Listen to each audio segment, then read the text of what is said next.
Assalamu alaikum, bienvenue dans Écho des Lames. Je suis Madina, une amoureuse du Coran et passionnée de l'apprentissage. Bienvenue dans cet espace où nous explorons des sujets profonds et inspirants pour nourrir notre foi, élever nos âmes et éclairer nos vies. Chaque épisode est une invitation à réfléchir, à apprendre et à grandir ensemble. Merci d'être là et bonne écoute. Bonjour à toutes et à tous, soyez les bienvenus dans l'épisode du jour. L'épisode du jour qui porte sur l'importance de la prière et surtout la concentration de la prière. Ce sujet m'a été proposé par vous parce que j'avais fait poser une petite question sur la page Facebook de Écho de l'âme et aussi en statut pour vous demander quels sont les sujets que vous souhaitez que j'aborde.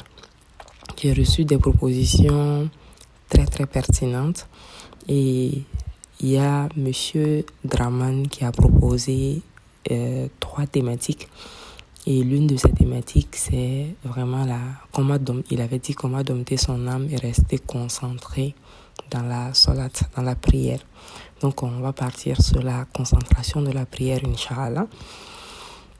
On va essayer ensemble, à partir de nos modestes connaissances, de voir de quelle manière est-ce que l'expérience des uns et des autres peuvent aider à pouvoir rester concentré ou en tout cas améliorer sa concentration pour avoir une prière qui soit un vrai rapprochement avec Allah subhanahu wa ta'ala.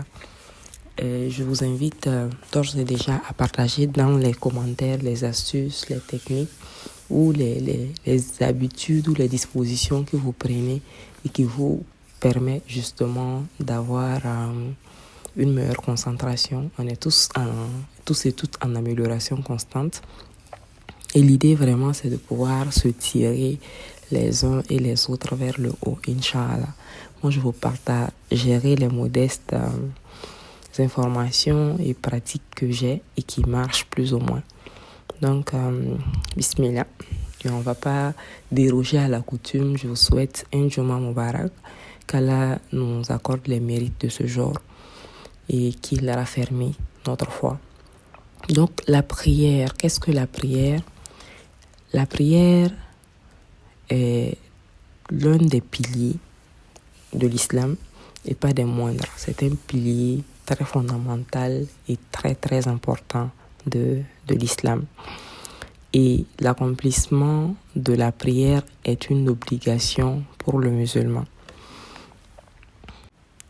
Il y a d'ailleurs un hadith du prophète rapporté par At-Tabarani qui dit « La prière est le pilier de la religion. Celui qui l'accomplit a consolidé sa religion et celui qui l'a délaissé a détruit sa religion. » Pour dire à quel point cette pratique est quelque chose de fondamental chez nous, les musulmans, et que c'est ce qui peut, en tout cas de façon visible de l'extérieur, nous différencier de celui qui n'est pas musulman. Donc à partir de là, il y a la fameuse phrase « Je suis musulman, mais pas pratiquant. Je suis musulmane, mais pas pratiquante ». À partir de l'hadith qu'on vient de citer, on se rend compte que c'est quelque chose qui ne fait pas beaucoup sens. Soit on l'est, soit on ne l'est pas. Quoique, même si on est musulman, on n'est jamais parfait ou parfaite à 100%. On essaye constamment de s'améliorer. On a tous des faiblesses, des manquements, des baisses de foi. On essaye de s'améliorer, on implore la grâce d'Allah pour ça. Mais on ne se déclare pas musulman, non pratiquant, parce que c'est beaucoup trop facile. La prière est importante parce qu'il y a beaucoup d'hadiths de prophètes qui reviennent sur l'importance de la prière. Il y a également cet hadith apporté par toujours At-Tabarani et authentifié par Al-Albani dans le Sahih de Al-Taghrib où le prophète dit « La première chose pour laquelle le serviteur sera jugé le jour de la résurrection est la prière. Si elle est bonne, tout le reste de ses actions sera bon. Et si elle est mauvaise, tout le reste de ses actions sera mauvais. » Et en fait, essayez de méditer sur ça. c'est comme si l'entrée du serviteur au paradis, sa réussite le jour de la résurrection est purement et simplement en fonction de la qualité de sa prière. On ne parle même pas du fait de l'accomplir, mais de comment on l'accomplit.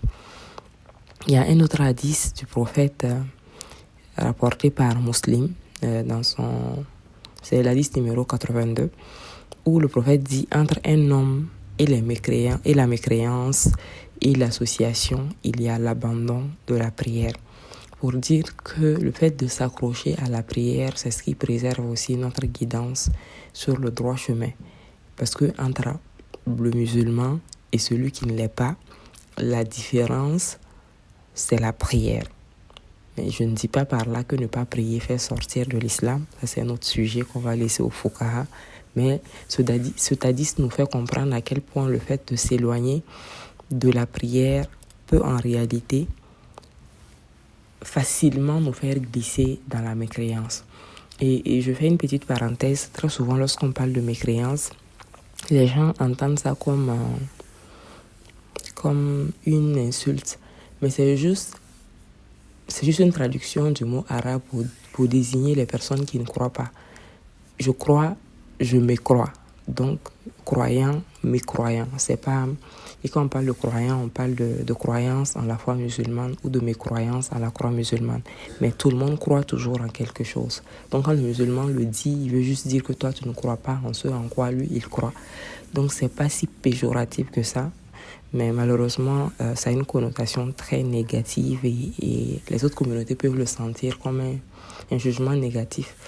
De telle sorte que s'il y a une alternative qui permet de rendre fidèlement une traduction, moi je n'hésite pas à le faire parce que c'est le français qui nous amène à cela. Parce que si on regarde le mot en arabe pour désigner la mécréance et que tu vas chercher la définition dans le dictionnaire en arabe, tu te rends compte que ça n'a rien de péjoratif.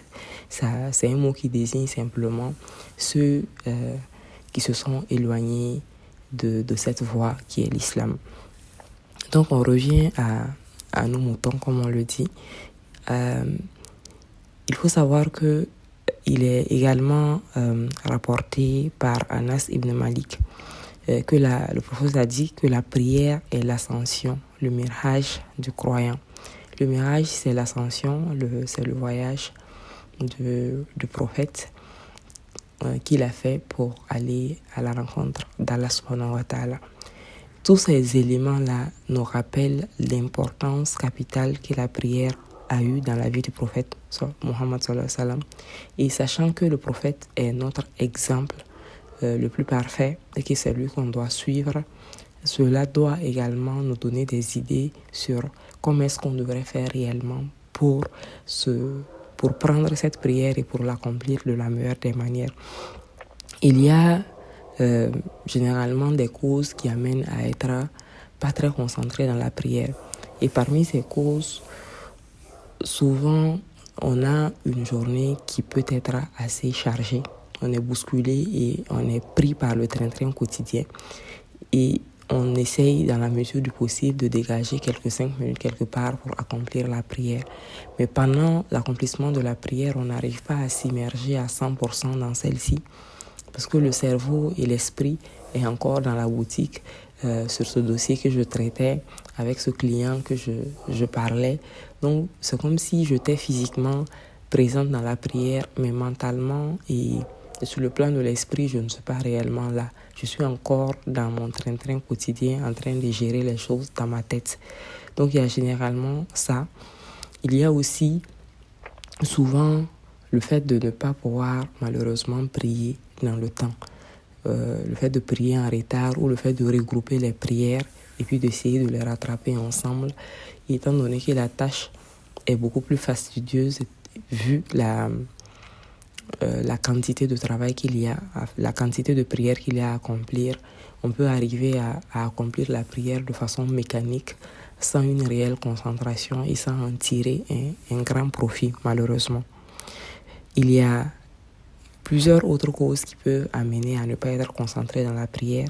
Mais ce sur quoi on va se baser aujourd'hui, c'est comment est-ce qu'on peut faire pour améliorer la qualité de sa prière, comment est-ce qu'on peut faire pour avoir une meilleure concentration dans sa prière.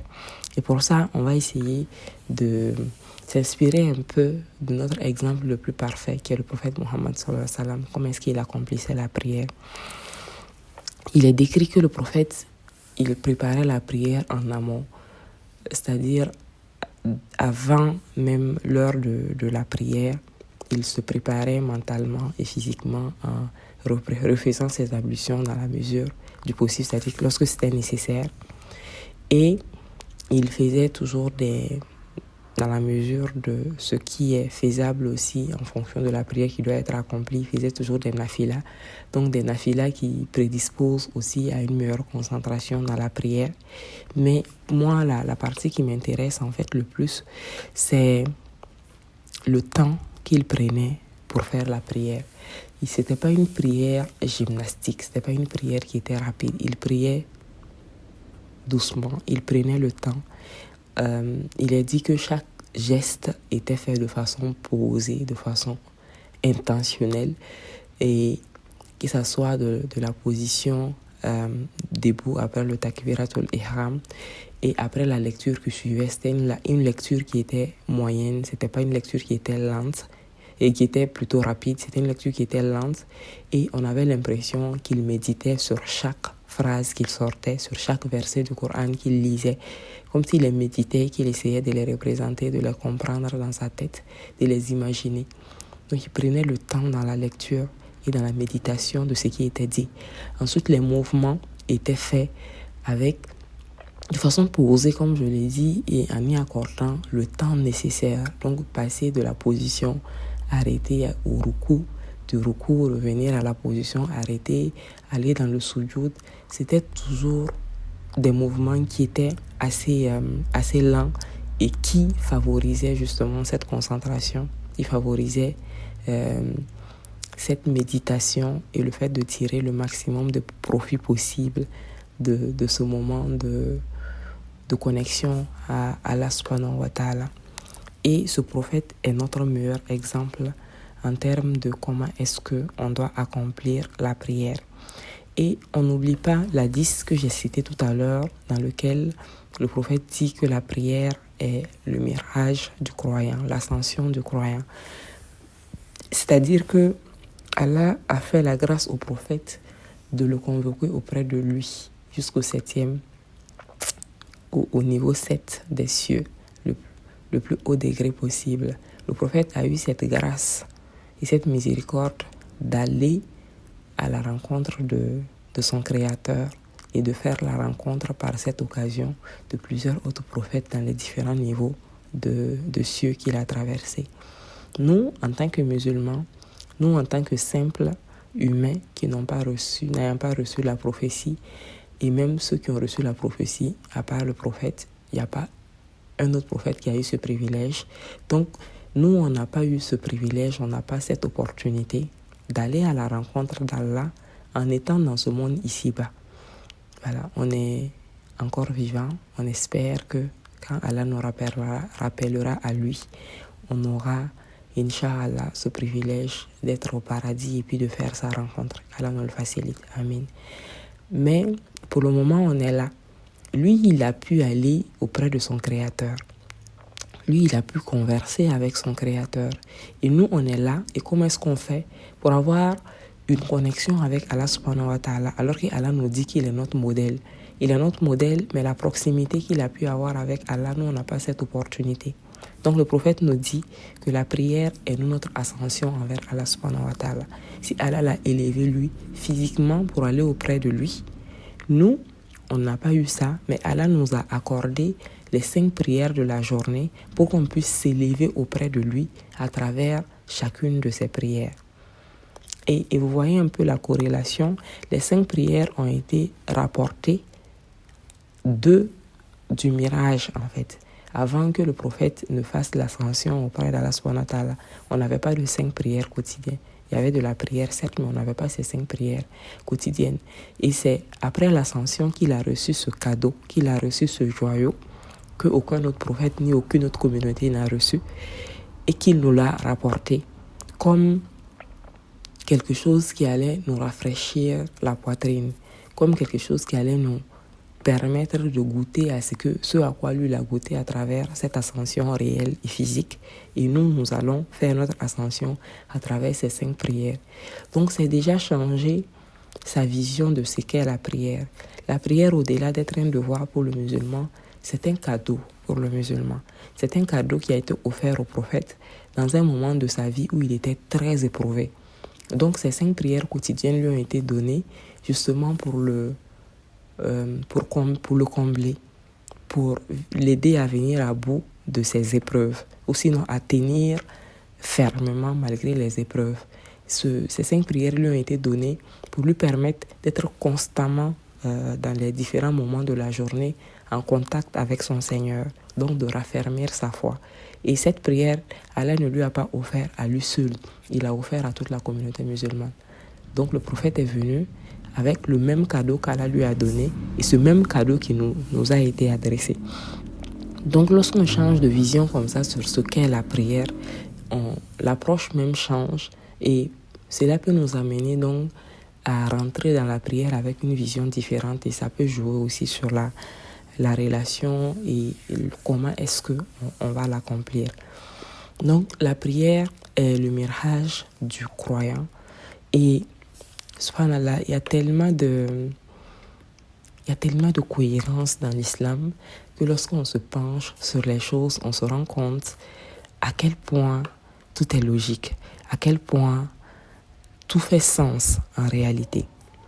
Il y a la prière et puis la comparaison que le prophète fait entre cette prière et l'ascension que lui a fait. Et dans cette même prière, nous récitons une parole qui a été récitée au ciel, une parole qui a été une conversation entre Allah subhanahu wa ta'ala et le prophète Muhammad sallallahu alayhi wa sallam. On peut voir le lien vraiment qu'il y a entre la prière et l'ascension lorsqu'on regarde la composition du tashahhud et puis de sa signification, dans lequel, pour que Allah nous permette réellement de goûter un tant soit peu à cette ascension, cette mirage à travers la prière, Allah met au sein d'un élément de la prière qu'on doit réciter la conversation qu'il a eue avec le prophète pendant l'ascension.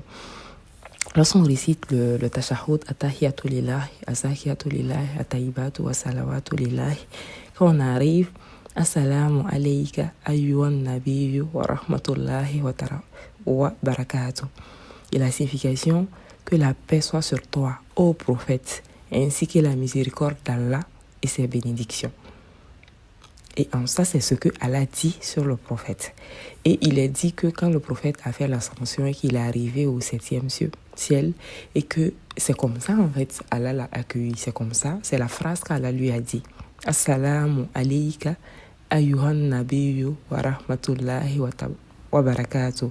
Que la paix soit sur toi, ô prophète, ainsi que la miséricorde d'Allah et ses bénédictions. C'est-à-dire Allah a fait le salut sur le prophète au moment où il est arrivé auprès de lui. Et au prophète de répondre Assalamu alayna wa ala ibadillahi solihin. Que la paix soit sur nous et sur les serviteurs pieux d'Allah. Ça, c'est un pan, c'est une partie de la conversation. Sinon, c'est la première partie de la conversation que le prophète a eue avec Allah lorsqu'il est arrivé là-bas. Et ces 2 phrases-là, le salut d'Allah sur le prophète et la réponse du prophète au salut d'Allah, se retrouvent dans notre prière, puisque le tashahhud fait partie de la prière et des obligations de la prière. Donc, c'est vraiment en fait une façon pour nous de voyager auprès d'Allah subhanahu wa ta'ala, de se déconnecter de ce train-train quotidien, de ce stress et de se plonger dans un moment de sérénité où on fait un voyage intérieur auprès de lui pour puiser un peu dans sa miséricorde et avoir un peu plus de sakina, un peu de paix intérieure, un peu de tranquillité se recentrer et revenir avec des idées plus claires, tout en prenant conscience de ce qui est vraiment essentiel et ce qui est vraiment important dans la vie. Donc, je fais encore une petite parenthèse. Par exemple, on dit dans les traductions en français, Allah prie sur le prophète, les anges prient sur le prophète. Et j'ai déjà lu dans un commentaire sur Facebook notamment, où une musulmane avait répondu à quelqu'un qui avait posé une question en disant que non, les musulmans aussi prient sur le prophète, un peu comme nous aussi, les musulmans prient le prophète. Voilà, c'est ce qu'elle avait dit. Un peu comme si nous, on priait le prophète. Non, il faut éviter ce genre de phrase. Ça met trop la honte sur nous. Surtout si ça vient des musulmans. On ne prie pas le prophète. Ça dit, ce serait de l'associationnisme pur et dur. Le musulman ne prie que Allah subhanahu wa ta'ala. Le credo du musulman, c'est la ilaha illallah. Il n'y a de Dieu qu'Allah. Et aucun autre Dieu, il n'y en a pas d'autre. Aucun autre ne mérite adoration en dehors d'Allah. On ne prie pas autre qu'Allah. Donc quand on utilise le terme « faire la prière sur le prophète », soit on dit « faire la prière sur le prophète », soit on dit « faire le salut sur le prophète ». C'est simplement faire des doigts pour le prophète, si on veut traduire ça simple, pour qu'on puisse comprendre. Le salut sur le prophète ou la prière sur le prophète, c'est pas autre que des bénédictions pour le prophète. Donc quand le prophète est arrivé auprès d'Allah, Allah a formulé des bénédictions sur lui. C'est ça qu'on appelle la prière sur le prophète. C'est juste une traduction française qui peut porter à confusion. Sinon, dans le vrai terme, c'est ça. C'est des bénédictions. Et le prophète lui-même faisait le salut sur lui. Ça dit que quand il faisait sa prière, il faisait le salut sur le prophète. Donc, est-ce qu'il se prie lui-même? Non. Il faisait des bénédictions. C'est comme quand je formule des doigts pour moi-même. Il faisait des doigts pour sa propre personne. Allah a fait des doigts pour lui. Et nous, dans notre prière, on fait aussi des doigts pour lui. Donc, quand on dit prière sur le prophète, salut sur le prophète, c'est des bénédictions pour le prophète. Il ne s'agit pas de le prier. Ce n'est pas du tout ça. Donc, c'est juste un abus de langage. Donc, la prière sur le prophète que Allah a fait, c'est « Assalamu alayka ayyuhan nabiyyu wa rahmatullahi wa barakatuh » Que la paix soit sur toi, ô prophète, ainsi que la miséricorde d'Allah et ses bénédictions. Donc, Allah fait des bénédictions en disant au prophète qu'il met sa paix sur lui, il met sa miséricorde sur lui, il met ses bénédictions sur lui. Donc, il formule des bénédictions pour son prophète. Et, en fait, il y a aussi de la magie dans cette partie, dans le tashahhud, dans le sens où, dans cette partie du tashahhud, c'est Allah qui fait des bénédictions sur le prophète dans la première phrase que je viens de... la phrase que je viens juste de dire. Et ensuite, le prophète, il fait des bénédictions sur lui-même et sur tous les musulmans. Quand il dit « Assalamu alayna wa ala ibadillahi solihin » que la paix soit sur nous et sur les serviteurs pieux d'Allah. Allah fait des bénédictions sur lui et lui, il fait les bénédictions pour toute la communauté. C'est tellement merveilleux. C'est voir que dans cette prière-là, il y a la participation de tous, en fait. Et c'est comme si chacun cherche le bien de l'autre. Puisque lorsque nous prions et qu'on finit de dire le tashahhud, on fait également la prière sur le prophète avant de faire le salam. Donc lorsqu'on fait la salat à la Nabi, nous on dit Allahumma salli ala Muhammad wa ala ali Muhammad kama sallaita ala Ibrahim wa ala ali Ibrahim innaka hamidun majid, ainsi de suite. Et dans ça on dit oh Allah, prie sur Muhammad, donc mets ta bénédiction sur Muhammad et sur la famille de Muhammad, comme tu as prié sur Ibrahim et sur la famille de Ibrahim. Donc pas prier, il faut entendre bénir. Certes, tu es digne de louange. Oh Allah, bénis Muhammad et la famille de Muhammad, comme tu as béni Ibrahim et la famille d'Ibrahim. Certes, tu es digne de louange et glorieux. Et vous voyez, Allah, il met des bénédictions sur son prophète. Le prophète, il fait des bénédictions sur tous les musulmans. Et chaque musulman qui prie fait des bénédictions sur le prophète et sur Ibrahim, le père des croyants. C'est pas magnifique, c'est pas beau de voir que chacun pense à l'intérêt de l'autre et chacun apporte des bénédictions sur l'autre. Moi, je me dis que c'est pas pour rien qu'on dit que le jour de la résurrection, c'est le prophète seul qui pourra intercéder pour les gens en leur faveur. Parce que on est des milliards de musulmans sur terre et chaque jour, non, plusieurs fois par jour, nous faisons des bénédictions à l'endroit de cet homme. Et ce, depuis plus de 1400 ans. Chaque jour, minimum 5 fois par jour, les gens font des bénédictions pour lui. Donc, imaginez le degré de bénédiction avec lequel il va venir. Parce qu'on fait la prière sur le prophète constamment et au-delà de 5 fois par jour, très souvent. C'est tellement une façon d'honorer le prophète et cette prière sur le prophète qui fait partie de la prière musulmane. Que la bénédiction d'Allah soit sur lui. Sallallahu alayhi wa sallam. Donc, je me suis égarée un peu de mon sujet en partant en me basant sur le hadith qui parle de Miraj, quoique la thématique ne porte pas spécifiquement sur le hadith, mais sur la concentration dans la prière. Donc, comment est-ce que, concrètement, on arrive à avoir une meilleure concentration? On peut arriver à avoir une meilleure concentration dans la prière. Tout en s'inspirant du modèle prophétique, il y a certains éléments que nous pouvons mettre en application. Premièrement, c'est de préparer la prière en amont. C'est-à-dire de mettre, par exemple, sur son téléphone des alarmes qui correspondent aux heures de la prière et puis de les mettre minimum 10 minutes avant la prière. Si tu sais que chez toi, on prie Zohr à 13h30, tu mets l'alarme à 13h20. Donc à 13h20, quand l'alarme sonne, tu as 10 minutes pour te préparer mentalement et pour prendre les dispositions nécessaires pour pouvoir rentrer dans la prière au moment venu avec sérénité. Si tu dois prier dans une mosquée, tu sais comment faire pour te rapprocher d'une mosquée par rapport à là où tu te trouves. Si tu es dans un environnement où tu ne peux pas prier, tu sais comment prendre tes dispositions pour trouver un coin calme et puis faire ta prière et puis revenir. Mais tu n'as pas à courir au dernier moment pour dire « Ah oui, il est déjà l'heure de la prière, il faut que je... » Voilà. Tout ça, ça peut prédisposer à la concentration. Donc, préparer la prière à travers ce que je viens de dire, favoriser une disposition mentale et dans la mesure du possible, faire quelques rakas de nafila pour justement apaiser l'esprit, calmer le cerveau avant de rentrer dans la prière obligatoire. Ensuite, c'est comment est-ce qu'on accomplit concrètement la prière. Moi, je pense que à l'exemple de ce que le prophète fait, la méditation sur ce que l'on dit est vraiment très, très important. Pas que peu, très, très important. Lorsque tu fais le takbiratul ihram pour entrer dans la prière, Allahu Akbar, prends conscience du fait que tu viens de dire que Allah est le plus grand. Et quand tu commences à lire le verset... la Fatiha, les versets de la Fatiha, méditer sur chaque verset, que chaque verset puisse te transporter, puisse te faire voyager. Quand tu dis Bismillahirrahmanirrahim, que tu saches que tu as dit au nom d'Allah, le tout miséricordieux, le très miséricordieux. Qu'est-ce que ça évoque en toi? Là, tu parles de la miséricorde d'Allah. Et ça adoucit le cœur parce que si tu as appris un peu les noms d'Allah et que tu sais ce à quoi peut renvoyer cette notion de miséricorde, tu te sens chanceux d'être sur ce tapis en train de prier. Alhamdulillah Rabbil Alamin. Louange à Allah, Seigneur de l'univers. Subhanallah. Donc là, je me tiens devant le Seigneur de l'univers. Et je ne peux pas imaginer l'univers. On ne peut pas l'imaginer tellement c'est grand, tellement c'est immense.